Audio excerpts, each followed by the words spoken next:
சாய்பாபா நம்ம தரிசனம் செய்வது அப்படின்றது தினமும் நம்ம தரிசனம் செய்யலாம். ஆனா அவரை தரிசனம் செய்யறதுக்கான உகந்த நாள் அப்படின்றது பாத்தீங்கன்னாக்கா வியாழக்கிழமை. சாய்பாபா கோவிலுக்கு போகும்போது நம்ம பின்பற்ற வேண்டியது அப்படின்றது பாத்தீங்கன்னாக்கா நிறைய வழிமுறைகள் இருக்கு. பாபாவை தரிசனம் செய்ய போறதோட மட்டும் இல்லாம அவருடைய ஆரத்தியில நாம கலந்துக்கணும். பாபா கோவிலுக்கு போய் நாம பார்க்க மறக்கிற இன்னொரு விஷயம் என்னன்னா தொழு நோயை சரி பண்றதுக்காக ஒரு அக்னியை உருவாக்கினாரு. அதுல அவரோட நோய் சரியாச்சு. அது இன்னமும் எரிஞ்சுக்கிட்டே இருக்கு. ஓம் குருப்யோ நமக. ஓம் சச்சிதானந்த சத்குரு சாய்நாத் மகாராஜ் கி ஜெய். இன்னைக்கு நம்ம நிகழ்ச்சியில சாய்பாபாவின் அருள் பெறுவது எப்படி அதான் நம்ம பார்க்க போறோம். சாய்பாபா பற்றி நிறைய கேள்விகள் உங்கள் எல்லாருடைய மனசுலையுமே இருக்குது. இன்னைக்கு நிறைய சாய் பக்தர்களை நம்ம பார்க்குறோம். சாய்பாபாவுடைய அருள் பெற்ற ஒருவராக இன்னைக்கு உங்கள் முன்னாடி உட்காந்து அவரை பற்றி பேசுறது எனக்கு ரொம்ப மகிழ்ச்சியாக இருக்குது. சாய்பாபா பற்றி முதல்ல நான் சொல்லக்கூடியது அவரை பற்றி நிறைய கான்ட்ரவர்சி இங்கே போய்கிட்டே இருக்குது. அவரோட பக்தர்களும் அதுக்கு தகுந்த மாதிரி அதிகமாகிக்கிட்டே இருக்காங்க. அவர் பிறந்தது ஒரு பிராமண தம்பதியருக்கு. அவரை வளர்த்தது ஒரு இஸ்லாமிய குடும்பம். இது நம்ம எல்லாருக்குமே தெரியும். சாய்பாபா கோவிலுக்கு போகும்போது நம்ம பின்பற்ற வேண்டியது அப்படின்றது பார்த்தீங்கன்னாக்கா நிறைய வழிமுறைகள் இருக்குது. நான் எதை பின்பற்றி அவருடைய அருள் பெற்றேன் அப்படின்றது தான் உங்ககிட்ட பகிர்ந்துக்க போகிறேன். முதல்ல சாய்பாபாவுக்கு ரொம்ப பிடிச்சது என்ன அப்படின்றத நீங்கள் தெரிஞ்சுக்கணும். பேடா. இந்த பேடா அப்படின்றது ஒரு ஸ்வீட், ஒரு இனிப்பு. இது எல்லா ஸ்வீட் கடையிலையுமே கிடைக்கும். ஆனால் நிறைய பேர் நம்ம இதை சாப்பிட்ருக்க மாட்டோம். இதை பற்றி நமக்கு தெரியாது. இது பாலில் செய்யக்கூடிய ஒரு இனிப்பு வகை. இது நம்ம பாபாவுக்கு ரொம்ப பிடிக்கும். அதே சமயத்தில் அவருக்கு நம்ம நைவேத்தியம் பண்ண, அவருக்கு நம்ம கொடுத்த இந்த பேடாவை பக்தர்களுக்கு கொடுக்கறது இன்னும் அவருக்கு ரொம்ப பிடிக்கும். சாய்பாபா நம்ம தரிசனம் செய்வது அப்படின்றது தினமும் நம்ம தரிசனம் செய்யலாம். ஆனால் அவரை தரிசனம் செய்யறதுக்கான உகந்த நாள் அப்படின்றது பார்த்தீங்கன்னாக்கா வியாழக்கிழமை. வியாழக்கிழமையில பாபாவுடைய ஆரத்தி ரொம்ப முக்கியமானது. ஏன்னா வியாழக்கிழமையில பாபாவுடைய ஆரத்தி செய்யும்போது அதுலேருந்து நமக்கு வரக்கூடிய அந்த ஆறா நமக்கு அவ்வளோ நன்மைகளை ஏற்படுத்தி கொடுக்கும் அப்படின்னு சொல்கிறாங்க. ஆகவே வியாழக்கிழமையில நம்ம பாபாவை தரிசனம் செய்ய போகிறதோட மட்டும் இல்லாமல் அவருடைய ஆரத்தியில் நாம் கலந்துக்கணும். ஒன்று. இன்னொன்று, பாபாவுக்கு ரொம்ப பிடித்தமான பேடா நம்ம வாங்கிட்டு போகணும். அதை அவருக்கு நைவேத்தியம் பண்ணணும். அதை பக்தர்களுக்கு கொடுக்கணும். இன்னொன்று, குழந்தைகளுக்கு நம்ம அவங்களுக்கு விருப்பமான தின்பண்டங்களை வாங்கி கொடுக்கறது பாபாவுக்கு ரொம்ப பிடிக்கும். அதை நாம் வாங்கி கொடுக்கணும். அதேமாரி பாபா கோவிலுக்கு போய் நாம் பார்க்க மறக்கிற இன்னொரு விஷயம் என்னென்னா துணி பற்றி நிறைய பேருக்கு தெரியவே தெரியாது. அங்கே எல்லா பாபா கோயிலுமே ஒரு துணின்றது எரிந்து கொண்டே இருக்கும். அது சாதாரணமாக அவங்க ஏற்றது கிடையாது. பாபா முதல்ல ஒருவருடைய தொழு நோயை சரி பண்ணுறதுக்காக ஒரு அக்னியை உருவாக்கினாரு. அதில் அவரோட நோய் சரியாச்சு. அது இன்னமும் எரிஞ்சுக்கிட்டே இருக்கு.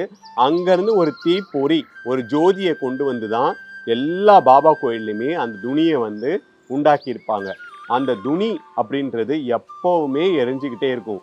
அதில் நீங்கள் வைக்கக்கூடிய மட்டை தேங்காய், ஊதுபத்தி, நீங்கள் நல்லா பாபாவை வேண்டிக்கிட்டு உங்களுக்கு என்ன குறைகள் இருக்கோ அதை வேண்டிக்கிட்டு நீங்கள் அந்த துணியில் வைக்கும்போது உங்களுடைய கர்மா குறைவதோடு மட்டும் இல்லாமல் உங்களுடைய நோய் சரியாகும். இன்னைக்கு நிறைய பேர் நோய்க்கு எல்லாருமே மாத்திரையோடு தான் இன்னைக்கு நிறைய பேர் நம்ம வாழ்ந்துட்டு இருக்கோம். ஆகவே நம்ம வியாழக்கிழமையில பாபா கோவிலுக்கு போய் அந்த துணியில மட்டை தேங்காயும் ஊதுபத்தியும் வைக்கும்போது நமக்கு எண்ணில் அடங்காத நன்மைகள் கிடைக்கும். அதே மாதிரி பாபாவோட ஆர்த்தியை பார்த்துட்டு அப்படி நம்ம திரும்பி வந்துடக்கூடாது. அங்கே உட்காந்து நம்ம தியானம் பண்ணணும். எப்போவுமே நான் சொல்கிறது, எந்த கோயிலுக்கு போனாலும் நம்ம ஒரு 15 நிமிடமாவது உட்காந்து தியானம் பண்ணணும். அப்படி தியானம் பண்ணும்போது தான் அங்கே இருக்கக்கூடிய ஆறா நம்மளோட கனெக்ட் ஆகும். அதுவும் இந்த மாதிரியான ஞானிகள், மகான்களுடைய கோயிலுக்கு போகும்போது நாம் முதல்ல அமைதி காக்கணும். நம்ம மொபைலை சைலண்டில் போட்டுடணும். அவரை சுற்றி உட்காந்து நீங்கள் தியானம் பண்ணும்போது அங்கேருந்து கிடைக்கக்கூடிய அந்த ஆறா நம்ம ஆறாவோட கனெக்ட் ஆகும்போது நமக்கு என்னென்ன நன்மைகள்லாம் கிடைக்கும் தெரியுமா? நம்ம வாழ்க்கையில் எந்த ஒரு முடிவையும் எடுக்கிறதுக்கு நிறைய குழப்பங்கள் இருக்கும். நம்ம எடுக்கிறதுக்கு நம்ம நிறைய யோசிப்போம். படிப்பு சம்மந்தமாக நமக்கு நிறைய குழப்பங்கள் இருக்கும். இது படிக்கலாமா, அது படிக்கலாமான்னு இருக்கும். வேலை சம்மந்தமாக இருக்கும். வாழ்க்கையிலும் நமக்கு நிறைய குழப்பங்கள் இருக்கும். அது எல்லாமே உட்கார்ந்து தியானம் பண்ணுறதுனால அந்த ஆறா நம்ம ஆறாவோட கனெக்ட் ஆகிறதுனால அது நீங்கி நம்ம சரியாக நம்மளோட மனமும் நம்மளோட மூளையும் சமசீராக இயங்கி நம்ம எந்த ஒரு முடிவும் தெளிவாக எடுக்கிறதுக்கான ஒரு சூழலை ஏற்படுத்தி தரும். அதே மாதிரியே நம்ம வந்து பாபாவுக்கு ரொம்ப பிடிச்சது உதவி செய்வது.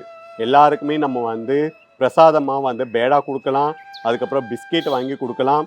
அதேமாரி அவங்களுக்கு தேவையானது என்ன தேவை அப்படின்னு அந்த தேவை அறிந்து அவங்களுக்கான உதவி செய்வது பாபாவுக்கு ரொம்ப பிடிக்கும்.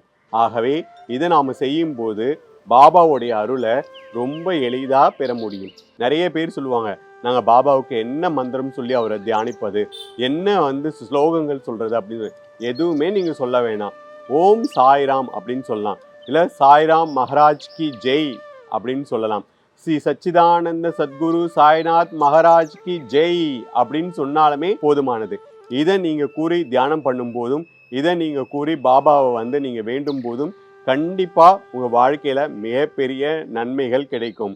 ஆகவே பாபா எல்லாருக்குமே சொல்லக்கூடிய ஒரே ஒரு விஷயம் அன்பு, கருணை, பொறுமை. இதை வந்து நம்ம வாழ்க்கையில் கடைபிடிக்கணும். இதை மற்றவங்களுக்கும் நம்ம சொல்லித்தரணும். இது செய்தாலுமே நம்ம பாபாவுடைய அருளை எளிதாக பெற முடியும்.